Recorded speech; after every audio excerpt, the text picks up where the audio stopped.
Malta ottimista. B'din it-tema l-Prim Ministru Joseph Muscat fetaħ id-diskors tiegħu fi tmiem il-Konferenza Ġenerali tal-Partit Laburista.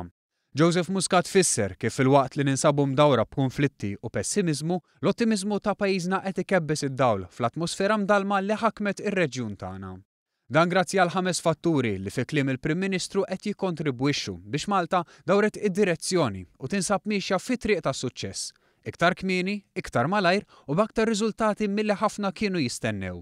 Qabel kollox huwa semma l-attitudni pożittiva li permezz tagħha dan il-Gvern qed jimraħ fejn ħaddieħor qata' qalbu. Kien ikun faċli li nagħtu l-istess tweġibiet li taw ta' qabilna. Minflok, għall-istess realtajiet tajna tweġibiet differenti, mhux biex inkunu differenti.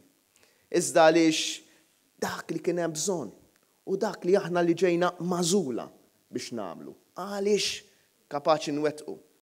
It-tieni fattur li tkellem dwaru l-Prim Ministru kien ir-rieda li jittieħdu id-deċiżjonijiet fuqhom bla tnikkir u bla biża'. Il-kreattività kienet punt ieħor li wassal għas-suċċess ta' dan il-Gvern biex illum pajjiżna qed ibaħħar fejn ħaddieħor kien jibża jesplora. Il-fatt li ħaddieħor ma jkunx għamilha qabilna mhix raġuni biex ma nagħmluhiex. Iżda hija raġuni biex nikkonsidrawha saħansitra aktar bis-serjetà. Għaliex inqisuha opportunità li tappella għas-sens ta' ambizzjoni ta' din il-ġenerazzjoni. Element ieħor li semma kien il-mod miftuħ li bih il-Gvern fetaħ l-opportunitajiet għas-settur privat. L-aħħar fattur kruċjali sabiex pajjiżna wasal fejn jinsab illum kien li jaraf li fiċ-ċokon tiegħu għandu sem globali. Iva, jien ottimist inkurabbli. Hekk kont, hekk għadni u hekk ħanibqa'.